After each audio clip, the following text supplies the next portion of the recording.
Welcome back to another episode of the Tan and J-Man Show. I'm the J-Man. Sitting next to me in a different state is Tanner Lee. How you doing on this very nice May day?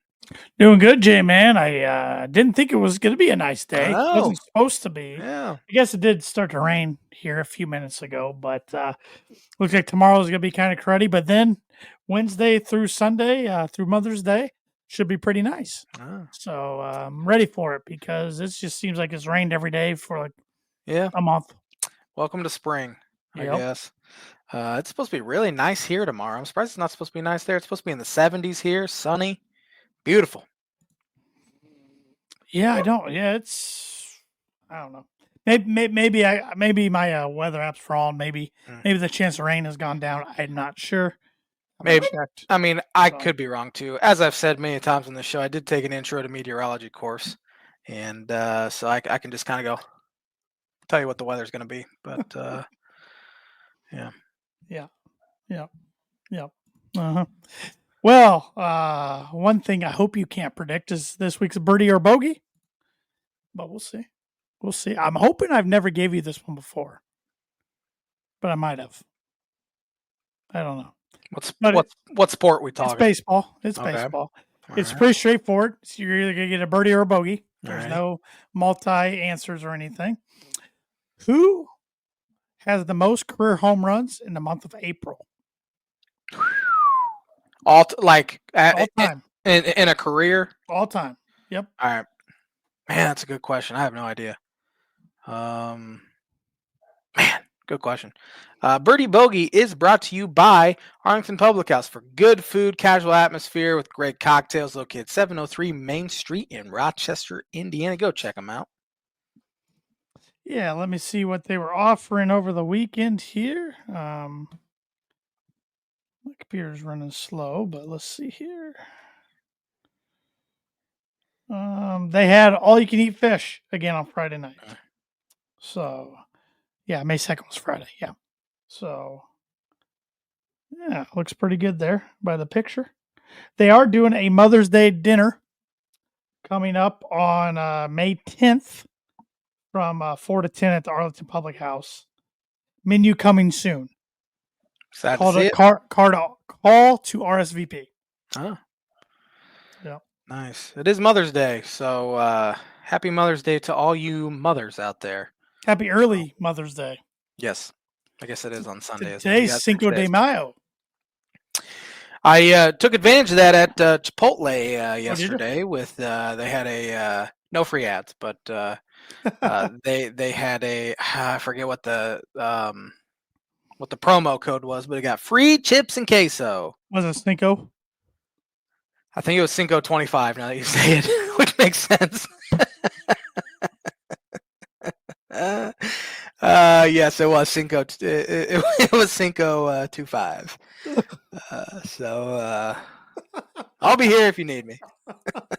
What'd you get at that good Mexican fast food place that I'm not going to name because no free ads? No free ads. I got the honey chipotle chicken, 3 tacos, Okay. 3 flour shell tacos. Honey chipotle chicken was the meat. Then I got the cheese and fresh tomato salsa on the tacos. All right, so you guys usually a taco guy, or do you get burritos sometimes? You get burrito bowl? I'm a taco guy. I'm definitely a taco guy more than a burrito guy.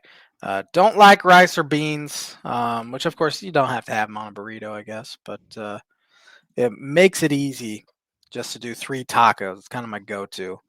And I'd say that's this particular, which I've already mentioned the name, but no free ads. I'm not going to say it again. It's in one of my, I would say, I wouldn't say it may be the top of my rotation, but it's definitely in that 2 or 3 spot when it comes to fast food rotations. So yeah, it's super easy, pretty cheap. Yeah, my wife and I eat there quite a bit, or get it to go, or pick it up. We don't actually eat in the restaurant. Right, me either. But we're both usually burrito bowl people. Does yours have a drive-through? Yep. Nice. Ours does too. You just order on the app and go pull up. It's Beautiful. Yep, so easy. So easy. Yeah. Saves money too, doing it that way instead of Definitely. delivered. Instead of getting it delivered. Yeah. That's where they get you, the delivery. Oh, I know it. We found ourselves DoorDash broke. No free ads.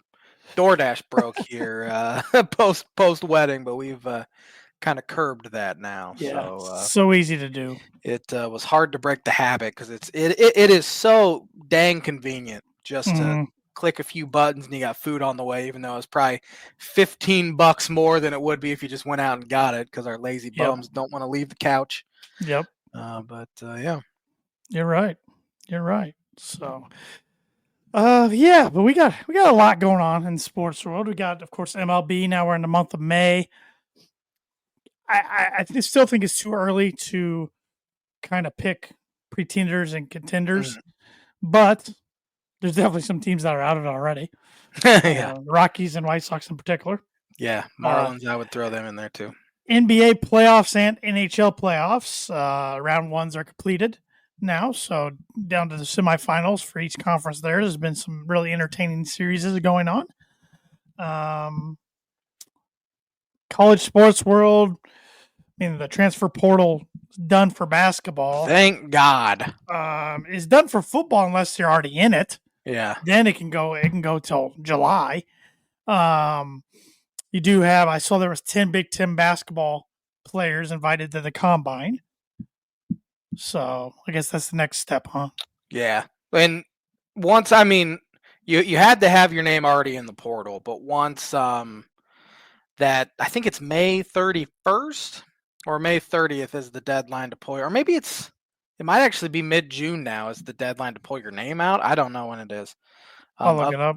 the NBA draft, but I think we'll see some more movement because a lot of players put their name in the draft as well as in the portal, and they're going to go through the process, and then so we'll probably see some more June movement. 15th at 5 p.m. That's what I Eastern thought. time. Okay, that makes sense. It used to be May 31st, I think. So yeah, we'll see some more players go to different schools. Of course, they can't leave their teams if they have not already been in the portal.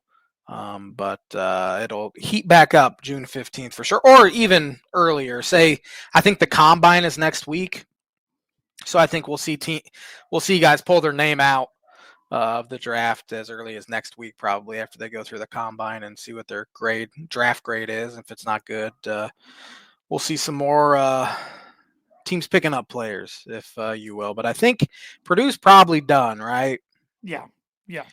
Illinois is done as well. I think they're saving some money just in case the off chance that Will Riley decides to come back, which I would put it at 99.9% chance that he stays in. But they're going to definitely leave a spot open for him because he did not put his name in the portal. So it's either Illinois or the pros for him. But yeah, they're pretty much done, and I think we're both pretty happy, pretty pleased with the way our team's roster is set up heading into the next season. Oh yeah, no doubt. So No yeah, I doubt. think Purdue will be a consensus top 5 team at least. And yeah, every sort of prognostication.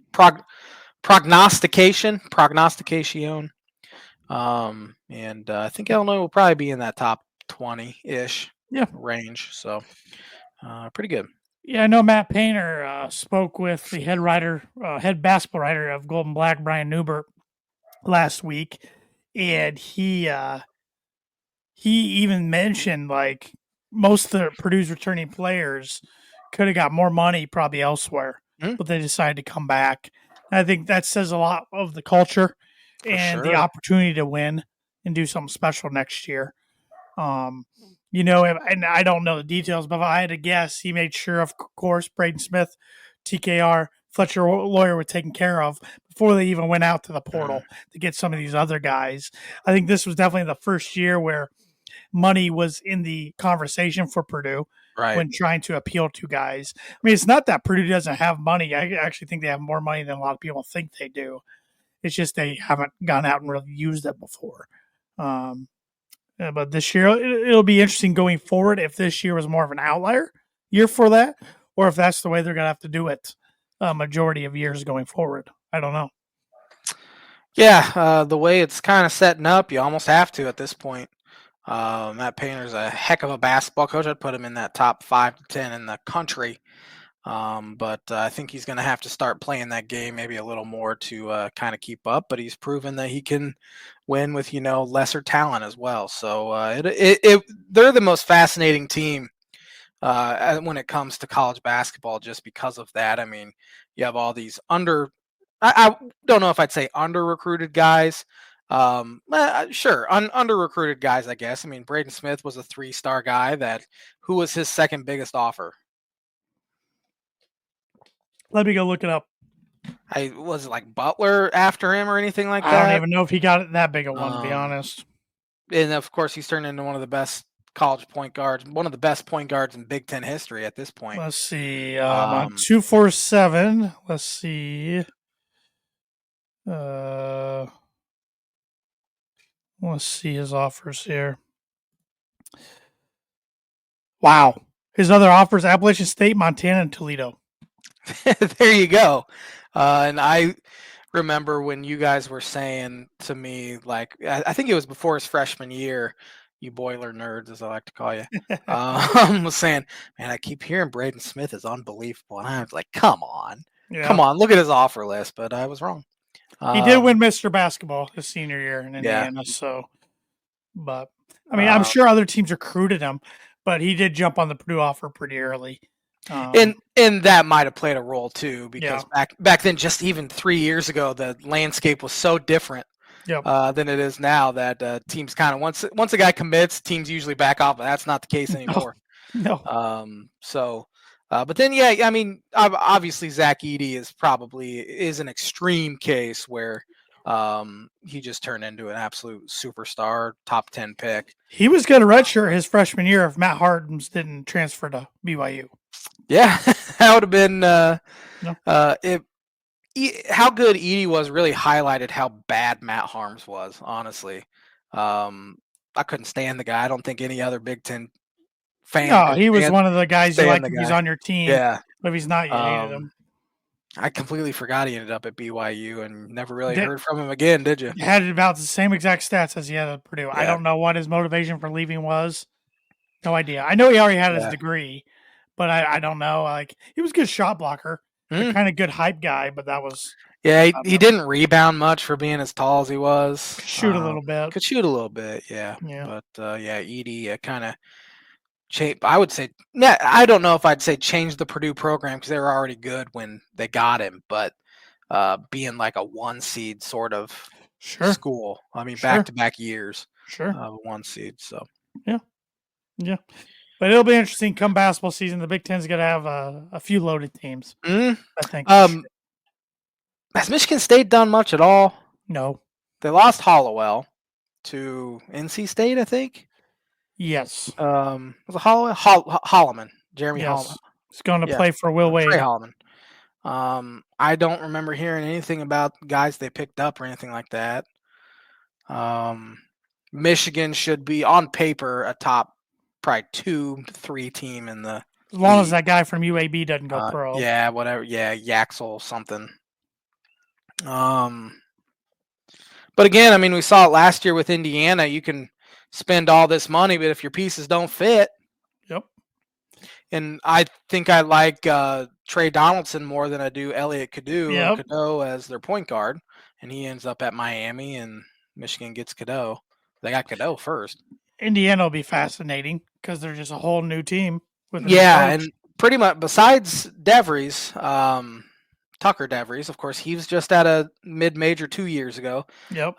Majority of their roster is from mid to low majors, so we'll see how that translates to the show. Yep. And haven't heard much of anything about Ohio State. This could be a make or break year for old Deebs there. On the football front, I saw a graphic today. I think the graphic was made from, I think it was an On3 like number or one of those sites that calculates a number of like how you did in the transfer portal and whether you improved or declined. 14 of the 18 schools they had improved. Purdue was one of 4 that declined talent-wise. Purdue, Wisconsin, USC and Northwestern. And at first I'm like, oh, come on now. But then I thought about the guys Purdue lost in the portal. Dylan Yeah. Thieneman, Max Clare, Will Helt. Those are three right off the bat I can think of, and there's three most talented players. So, and I don't think anybody they got are going to make up for those three guys. Now, So I saw I couldn't argue with that. McShay had Max Clare in his first round for next year, and he's at Ohio State, right? Yep. They'll use them well. Yeah. Yep. They tried to keep them all, but Thieneman went to Oregon, Will Helt went to Clemson. I think it was Cole Brevard, I believe, went to Texas. Yeah. Can't really fault those guys, honestly. No, and it shows you that they had some talent last year. Yeah. But Yeah. couldn't tell by 1-11 record and getting teeth kicked in week and week out. Yeah. But we'll see. I don't know. Football is so hard to tell what a team's going to look like. Especially when you have a new coaching staff and all of Sure. that. I mean, you don't even know who's going to be week one starter.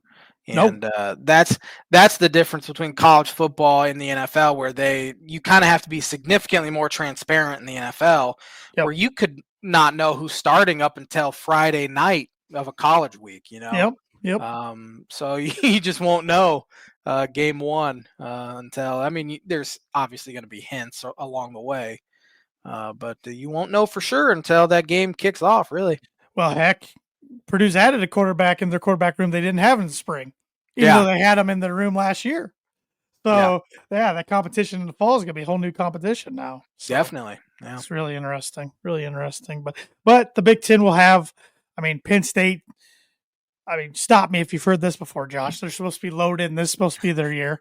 Even though, I know they made a college football playoff last year, but every year is supposed to be their year. They can't get over the Ohio State hump, and then Notre Dame beat them last year. Ohio State, of course, defending national champions, they'll be there. Oregon will be in the mix. Michigan should be good, even though I did see Moore, their head coach, could be suspended for 2 games.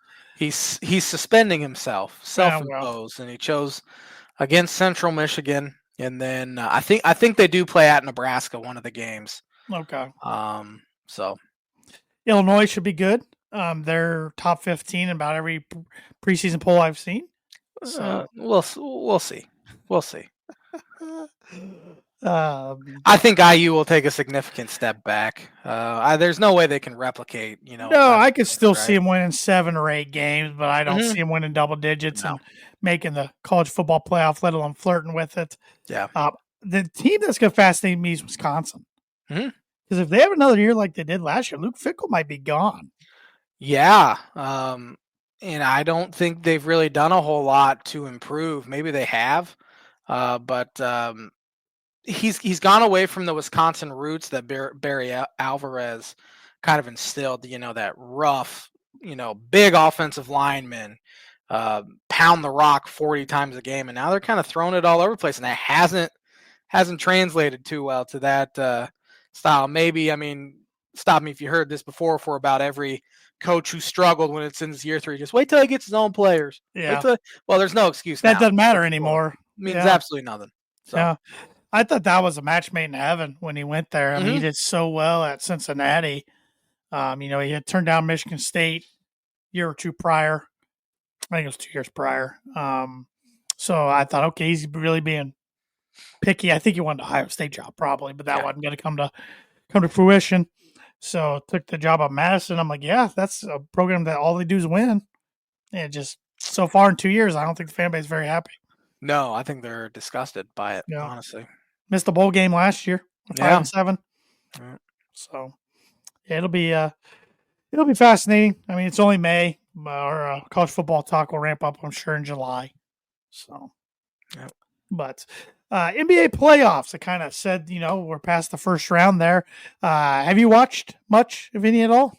I've watched the same amount since last week's episode that I said that I watched on last week's episode, which was 0 minutes. So I've watched 0, but I obviously I know what's going on. Yeah. But I haven't watched any, and I don't really plan on it.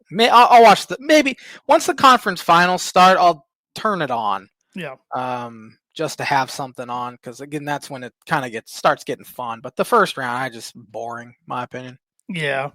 I'm gonna give you a little trivia real quick, and then we'll dive into some NBA talk. But got the list of NBA champions up here.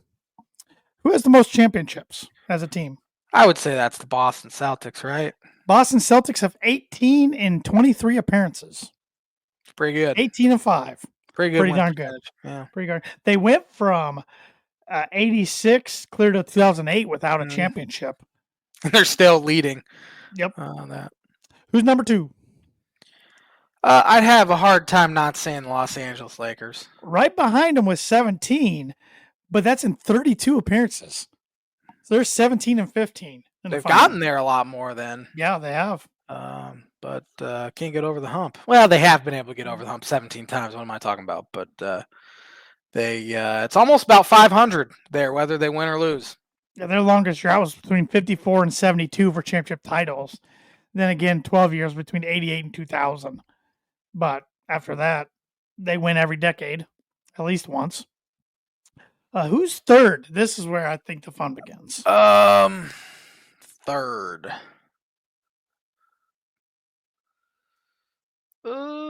Is it the... Oh, man. Is it the Knicks? No. Is it the Bulls? Bulls, no.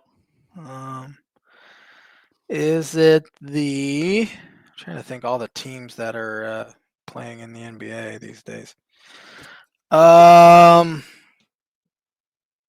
It's not Houston, is it? No.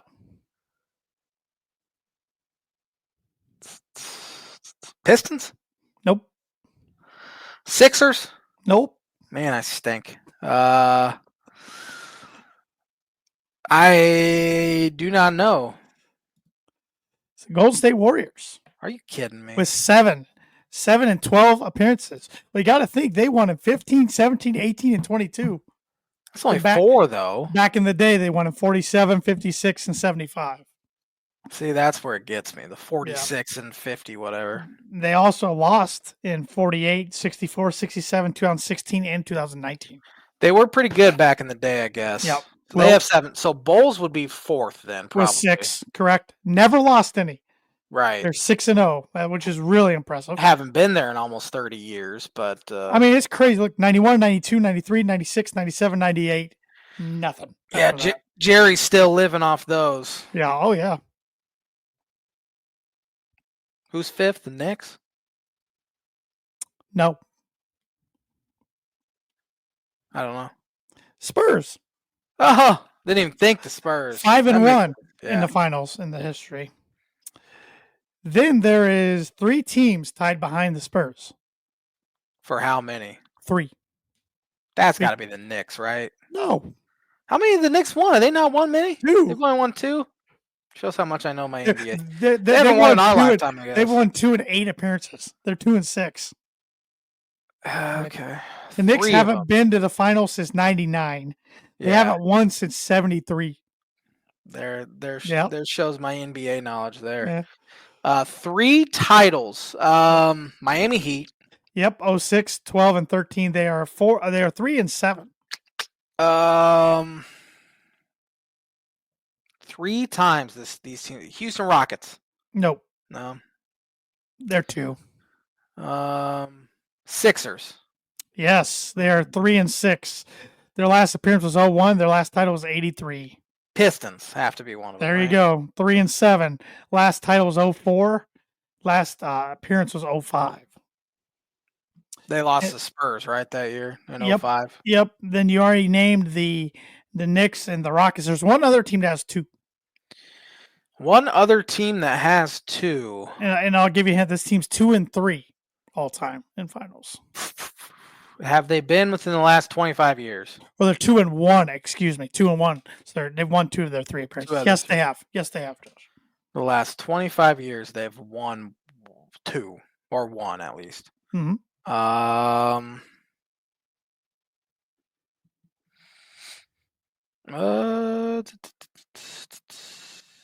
Going through all the teams in my head.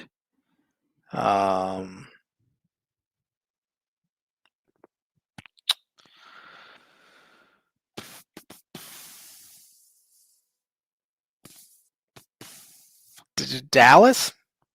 No. They've only won 1, I think. They've won 1 and lost 2. Dallas, though, all their appearances are within the last 25 years. Yeah. 06 they lost, 2011 they won, 2024 they lost. Yeah. I don't know. It is the Milwaukee Bucks. Oh, I thought they only had one. I thought that was their first few. They won in 71 and 2021, lost in 74. Shoot. Switching it up a little bit, there are two. I'm throwing the Chicago Stags out of it. In the Washington Capitals out of it. So there's 1, 2, 3, 4, 5 teams who have made the finals but never won. Pacers. Pacers are 0-1. Also the Lakers. Made the finals but lost. Oklahoma City. Yes, they are. Where are they on here? Yeah. Are they even on here? Yeah, they're all in Seattle, because I don't think Seattle won one either. Oh, yeah, Seattle won one. Oh, they did? Yeah, that's why they're yeah, because it says Oklahoma City's 1 in 4 appearances. So they're counting the Sonics appearances in 78, 79 when they won, in 96 and in 2012. I'll give you that one though. Orlando Magic. Orlando Magic 0-2, 95 and 09.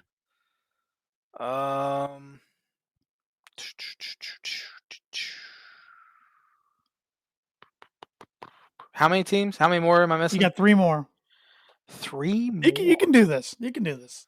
I can do it. The Nets. Nets, yeah, lost. They're 0-2, lost in 2002 and 2003. Yep. I don't think Minnesota's ever been. No, they have not. Portland's won one, right? Portland they're 1 and 2. They won in 77, lost in 90 and 92. Utah Jazz. Utah Jazz 0-2, lost in 97 and 98.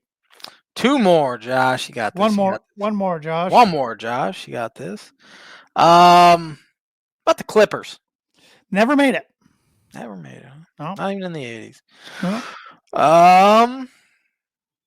East or West? West. One of their appearances was within the last 5 years. Phoenix Suns. Yeah, 0-3, 76, 93, and 2021. All right. So, all right, last trivia here. So you already named the Clippers and the Timberwolves. Who are the other 3 teams that never made the finals? Hornets. Hornets, correct. So 2 more. These teams have never made the finals. Never made the finals.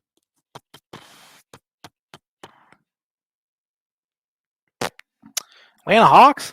They've made it, right? Hawks have made it. Where are they on this list? Hawks are 1-4, 1-3 all-time finals. They've won in 58, lost in 57, 60, and 61. I couldn't have told you that. Just like the Wizards are 1-3. They won in 78, lost in 71, 75, and 79. New Orleans has to be one of them. New Orleans Pelicans are 1. Yep. So one more. One more. Toronto won a few years ago. Yep. Toronto's 1-0. We already said the Clippers.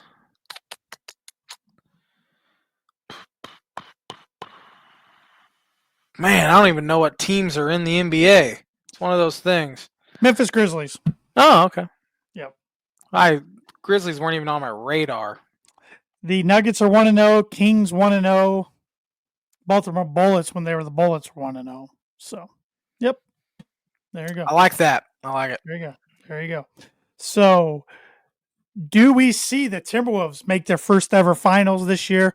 Do we see the Thunder win their first ever finals this year? That's a good question. It's a 6-7 matchup, isn't it? Between Minnesota and Golden State. Golden State. Yep. I'm going to say I think Oklahoma City could come out tight, especially against Denver, a team that's won it just a couple years ago. They have a 3-time MVP there.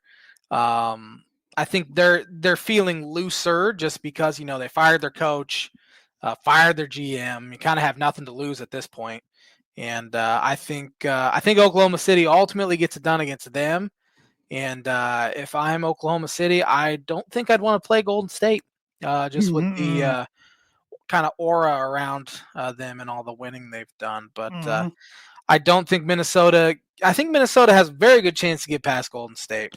Which that'd be back-to-back years they make the Western Conference Finals. Yeah, which has been this is probably the golden age of the Minnesota Oh Timberwolves at yeah, this point. yeah. I think Oklahoma City gets there. I mean they're 72-14 if you include the playoffs. So it'd be real hard to win 4 out of They play 7 really good against them, defense. and they play fantastic defense, and that travels Yep. everywhere. I mean, you could shoot poorly some nights and still win just because your defense is so good. It was interesting last night. Like, even though they lost a 7-game series as a 2 seed, everybody's like the Rockets are gonna be back next year Yeah. because they're young and they're good at defense. Like nobody's worried about them. I'm thinking, man, you just never know though in professional sports. Yeah, and I think you picked Golden State to win that Yeah. series because of that The fact. youth factor. Yep. The lack of experience going against a Yep. team that has an absurd amount Yep. of experience, and I'm sure they're very disappointed. But on paper, they should be really good again next year. But you just never know. Yep. Injuries, you could have disgruntled players that force their way out. You just don't know. And same can kind of be said with the not said as far as they should be good next year because the Clippers losing to they lost to Golden State, right? No, they lost Clippers to lost the Nuggets in 7. Nuggets. Is James Harden this era's Tracy McGrady? That's a good comparison. At least Harden got there, even though he's the 6th man on the Thunder when they got there. That was before James Harden was James Harden, though. True. Well, here, I'll take it one further. Whose career would you rather have, Harden or Westbrook? That's probably a good comparison to put them up against. Westbrook, oh man, the longevity wise, I'd probably take Harden because Westbrook's kind of. And Harden's bounced around, but not near as much as Westbrook. Not as much as Westbrook, and Harden's still playing at a high level. Where Westbrook's kind of. So he's a good role player who I think still thinks he's this superstar level guy, and that's he's what not. Kind of gets him in trouble. Well, that and his 12-second shot clock style offense he plays. Yeah, and he's not a good shooter. That was funny to see him hang on the rim for about 12 seconds the other night and kind of give a metaphorical or middle finger to the Clippers. To the now Clippers. He's going to try to do it against OKC. Yeah, he's There's some good storylines in this playoffs for both sides, East and West. You have the very young team that was good last year, but now they're the best team throughout the season, and can they get it done against a team that's been to the final won a with MVP championship with three-time MVP, and they have some veterans there now, and then of course you have maybe the last run of Golden State with these guys getting older against a guy who they call the what do they call him? Do they call him like the King Slayer or the something Slayer and Anthony Edwards because he's been able to knock off LeBron James and Nikola Jokic last year and all of these guys. He couldn't do it to Luka last season, but did this year. Luka Doncic. Yes, that's a good point. He did this year. So I keep forgetting he's with the Lakers. I know. So he has that sort of mentality where it feels like he can will his team to win even when he doesn't play well because he can get in those guys' heads because he talks so much trash. And that'll be a fun one to watch. The East, the Pacers got a big one. You got to win that. 8.5 point underdogs and went in there and kind of punched him in the face. So Cleveland's one of those teams, kind of like Oklahoma City, where this is kind of their maybe year 2 of being really good, and maybe they come out a little tight and nervous. It's still so weird to see him good in our lifetime without LeBron. Yeah. But Donovan Mitchell's obviously a superstar. They have a couple other really good players there too. So that was big for the Pacers to get that first one, especially on the road. Yeah. It kind of flips the series a little bit. Yeah, if they can win it.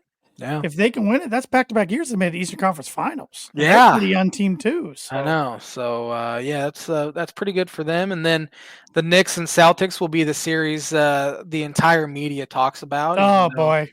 On paper, it's probably the most boring in my opinion. People might say Cleveland versus Indianapolis because they don't have those kind of storylines that the Knicks and Celtics do with those players. But I'd rather watch that series any day than the Knicks and Celtics. Yeah. It's like watching the Cowboys Giants or something like that on Sunday NFC Night East. Football. NFC East. NFC East in prime time. That's kind of how it is. Hey, call me crazy. I don't think the Knicks stand a chance. I don't either. Pistons hung tough. They did. Man, all pretty much all 6 of those games were decided. That's a team to watch out for. 3 points less. Yeah. Jalen Brunson with a heck of a crossover move to hit the dagger, but he is one of the biggest floppers in the NBA, and he is a foul baiting merchant, which is kind of what SGA is for Oklahoma City too. They just throw their head back and hope to get a call, and a lot of times they get them. And I hate that style of basketball, but until they start enforcing different rules, then guys are going to continue to do that. But yeah, I think Boston handles them in 5 even. Yeah, I wouldn't doubt that at all. I guess if I'm making my series predictions right now, I'm taking Boston. I feel good about the Pacers for some reason. I'm taking the Pacers. I'm going to take the Thunder, even though I think that's going to be a really good series. And I will take I'll take the Warriors. All right. My prediction, I'm going to take the Celtics. I'm going to take the Cavs. I think they bounce back. And then I'm going to take the I'm going to take the Thunder. I think they get it done. And then this will be the J-Man's Book It prediction of the week. Hopefully the series is over by next Monday. We're going to have to wait another week. I'm going to take... I don't think it'll be over by next Monday. It probably won't be. I'm going to take Minnesota to win that one. Back-to-back years that they make the conference championship, which, again, probably has never been done. Did they do it with Garnett? I think he only got there once. Yeah. Edwards doesn't have a ton of help. I mean, they have Gobert, who's okay, who had a really good series against the Lakers, but he's kind of hit or miss. Julius Randle, he's there. But I just think, Minnesota gets it done. J-Man's Book It Prediction of the Week brought to you by Travis Watchering Insurance Agency for life, home, auto, business, renters, workers' comp, and farm insurance. Contact Travis at 219-869-4561. Thad Mooney has a comment here on Facebook. Knicks versus Celtics. Stephen A is going to have a heart attack when New York gets beat down. Yeah. So Spike Lee and all those other New Yorkers, New Yorkers. I have my blind rank here that is NBA related. I just took 5 random players from different teams in the postseason that is left. And starting with Donovan Mitchell. He's one of the young superstars of the game. He's put that franchise on his back already. I mean, heck, if he makes a championship, you can't put him in the same category as LeBron as a Cav, even if he wins one, because LeBron got there multiple times. I'm going to go with 2. All right. Tyrese Halliburton. The smoke detector's going off of my house. Apologize if anybody can hear that. Your wife cooking down there or something? She is cooking down there. She's obviously. I just thought to myself, I hope she could reach the smoke detector because I brought the step stool upstairs. I might get yelled at here in a second. Nope, it stopped. We're good. Okay. She's just taking a towel. Yep, I guarantee you that's. I guarantee you I'm going to get a talking to when I get downstairs because I brought the step stool up and I completely forgot to take it downstairs today. Tyrese Halliburton, great fit for the Pacers. Great fit for Indy. He's clutch. He's a big time shot maker. Man, I think you got some good ones here though. I'll put him at 4. All right. Shai Gilgeous-Alexander. Probably the MVP this year. Even though I could make a case for Joker for the 4th year out of the 5. And in that one year, he should have won it over Embiid, looking back on it. Forgot about Embiid. But I'm going to put him at 3. All right. Anthony Edwards. Oh, God. Oh, man. Oh, I wish I would have. Oh, I should have put somebody else at 1. I don't know who you got. I'm going to put him at 1 because I don't know who you got next. Jalen Brunson.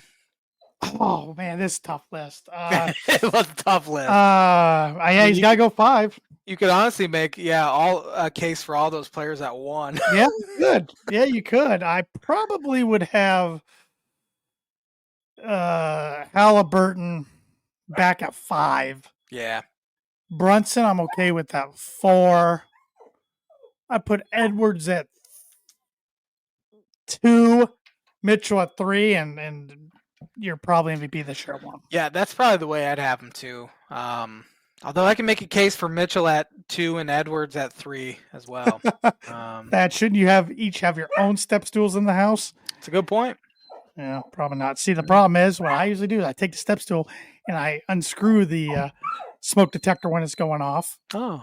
And but she can't do that. I couldn't reach it either without step stool. So yeah, I'm gonna get talking to for sure. For sure. But that is a good blind rankings this week, which is brought to you by Like It Is Every Week, Performer Print 2 Promo Group. If you're looking for a trustworthy, dependable resource for your next trade show, company picnic, or sales meeting, Performer Print 2 Promo Group has over 50 years combined experience in promotional products and commercial print. They strive for fast and efficient response for all your print needs, so you need to look no further. Let them be your one-source print and promotional company today by giving Barbara Van Weinsberg a call at 574-210-3815. What else you got for me? You want to get educated? I do. All right. Let's see what sporting events have happened on this day on May 5th. All right. Bringing up the list for the first time here. All right. We got. On this day, 1904, Cy Young pitches the first perfect game in modern baseball as the Boston Americans beat the Philadelphia Athletics 3-0. Wonder what their version of modern baseball is. Couldn't tell you. Before 1904, they had different. I know there was a dead ball era, so maybe it was the newer baseballs where guys were actually hitting homers then. Could be. Your guess is as good as mine. I have no idea. On this day, 1908, the 34th Kentucky Derby was ran. Arthur Pickens aboard a 66-1 chance Stone Street wins in muddy track conditions in 2 minutes and 15.20 seconds, the slowest Derby in history. It's been seems like it's always muddy down there. Does. Definitely muddy this year. Yeah. For this one, but yeah, it seems like about 60% of the time it's a muddy track. Yeah.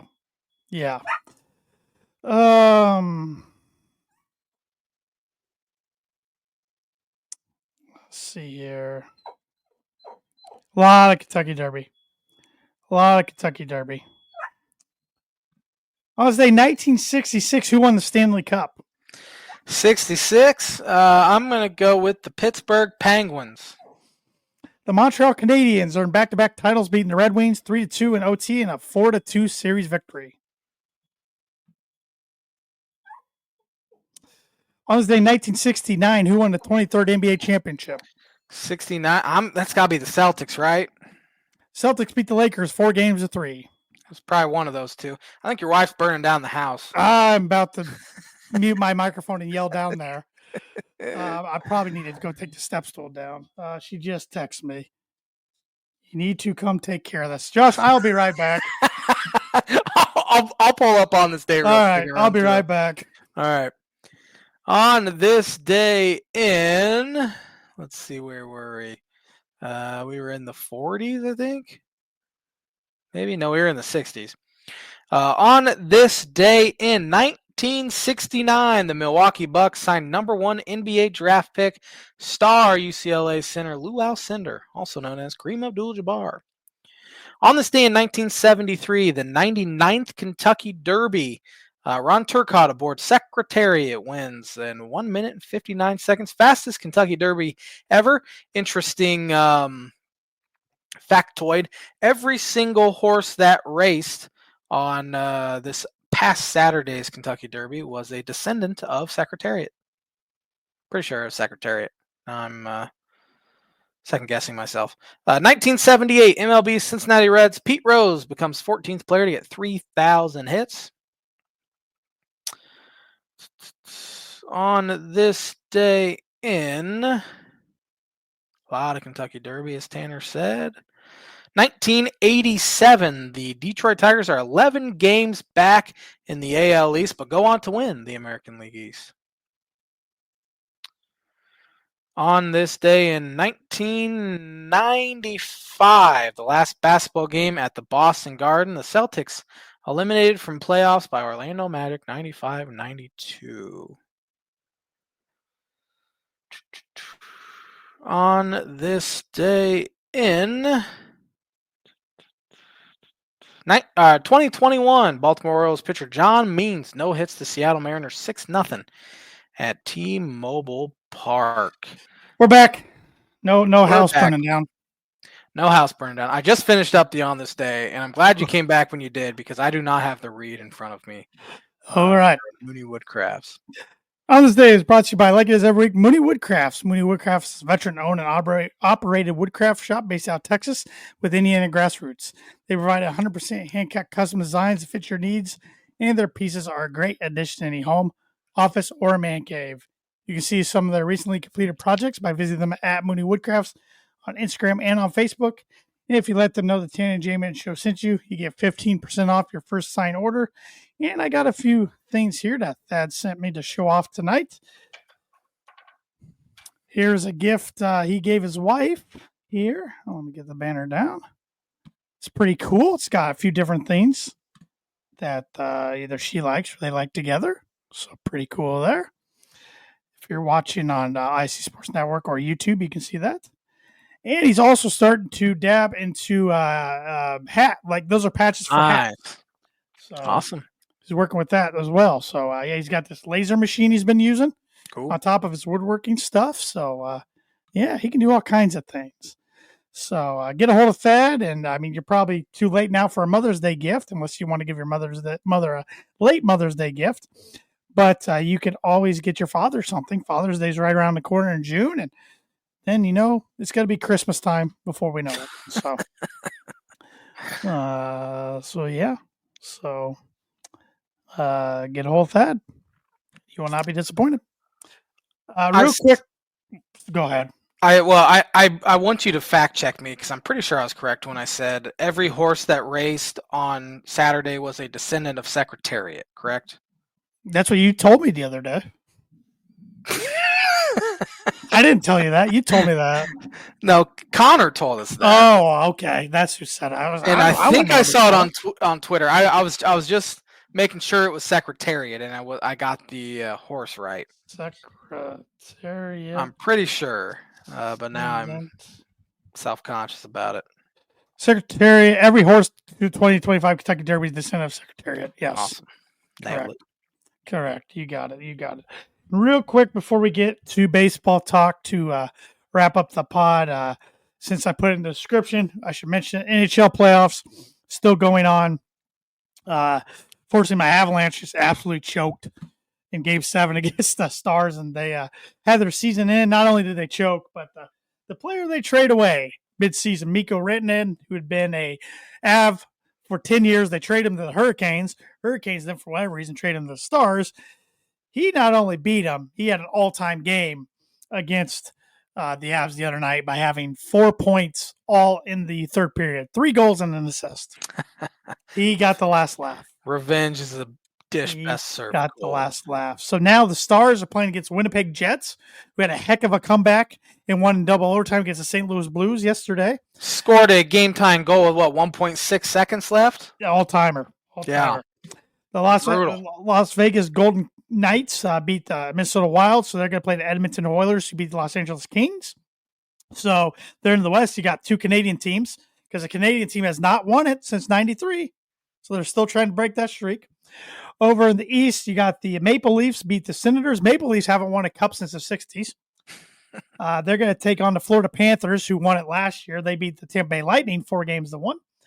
And the Washington Capitals with Ovechkin beat the Montreal Canadiens, and the Hurricanes beat the Devils 4-1. So Washington's against Carolina, Toronto's against Florida, Winnipeg against Dallas, Vegas against Edmonton. There we go. It's say what you want about hockey, but hockey playoffs are very exciting to watch. Yeah, they're exciting. They're fun. Yep. Now take it away with baseball. Cubs and baseball. Pretty good week for the Chicago Cubs. They went 4-2 on the road against divisional opponents. Won 2 out of 3 in Pittsburgh, 2 out of 3 in Milwaukee. So they maintain a 3-game lead over the Cincinnati Reds, who have played absolutely no one so far in their 18 and 17. That could go over well. I know. 4 games up on the Brewers, 5 up on St. Louis, and 9 up on Pittsburgh already. So they're playing some good baseball, but they have been hit with the injury bug. Of course, Justin Steele is out for the season with an arm issue. And then yesterday, Shota Imanaga strained his hamstring and is put on the 15-day DL. They don't know an exact prognosis, but a comparison could be. Last year, Justin Steele, same injury with the mildest grade of hamstring strain you could have. He missed from March 28th to May 6th. So we're looking at a month plus without your ace, without your top 2 pitchers, which is not ideal whatsoever. But they keep hitting. They are number 1 in baseball in batting average. They're tied for second in on base. They're second in slugging, second in OPS. They're first in steals. They're 5th in walk percentage. They have the 5th lowest strikeout rate. They have the top contact percentage in the league. So you keep putting up 6-7 runs a game, you should be all right. But you can't depend on your offense to score 5 to 10 runs every game, kind of like they've been doing. They did get shut out yesterday, which happens. But you need some good pitching, and it'll be interesting to see who they bring up. Top prospect Cade Horton, who was their first-round pick 3 years ago out of Oklahoma, 8th overall, is dominating in AAA. He missed a majority of last year with an injury, so they're going to be very cautious with him. But he's checking every single box as far as promotion goes in AAA through 6 innings, back-to-back games. He has an ERA barely above 1. His walk percentage is down after the start of the year. His strikeout percentage is up. He has looked very, very good. He's holding velocity deep into games, hitting 96, 97 miles an hour in the 6th inning. His pitch count is up now. He threw 78 pitches yesterday, which is the most he's thrown, I think, in his career. Honestly, they're very cautious with young pitchers. So they won't need a 5th starter really until this weekend. And if they do bring up Horton, the first 3 batters he will face, if they do bring him up on Saturday, will be Francisco Lindor, Juan Soto, and Pete Alonso. Good luck, kid. That's that's not exactly a soft landing. But they do have an off day Thursday, so they could push some guys up and have a significantly softer landing next week when I think they play the Marlins first part of the week and then the White Sox the second part of the week. So we'll see what they ultimately do with that. But really like the way they've been playing. They're very, very what's the word I'm looking for? They are very they don't quit. Gritty. And gritty. There you go. Gritty's a good way to put it. Get down 2-0 against Paul Skeens after they had already lost on Wednesday. I'm thinking we're going to lose, 2 or 3 in Pittsburgh. That just can't happen. But they had 3 homers in the 5th inning off of Paul Skeens and grinded their way through and got him out of there in the 5th inning. And then they were able to blow it open against their bullpen. So that's just one example. And then they punched Milwaukee in the mouth. I mean, Milwaukee has dominated this series the past 5 years, dominated the Central really for the past 5 years. And Cubs found themselves up 9-0 at the end of the 2nd inning in Milwaukee on Friday. So it was kind of a, hey, we're here now. And it was very nice to see. Pete Crow Armstrong's development has been just massive. He's been, as of right now, I think he's number 1 or number 2 as most valuable players as far as wins above replacement goes in the league. I mean, he has 9 homers already, and he's a real scrawny guy, but he just hits the ball so hard, so exciting, playing like an absolute superstar, and they need him to continue to do that for them. But another tough week this week for them. It seems like it's been nonstop so far with the tough schedule where they face the San Francisco Giants tonight in Wrigley, who are 22-13, and they have to go out east to face the New York Mets in Queens. Who are good at home. Who have been very good at home. So it'll be an interesting week, and then the schedule lightens up a little bit. Actually, it lightens up significantly, but you still got to win. Like, you still got to play. I mean, I know they face the Marlins coming up. They're 13-20. They face the White Sox next weekend. They're 10-24. You can say the schedule lightens up all you want, but you still got to go out there and beat them. And it's baseball.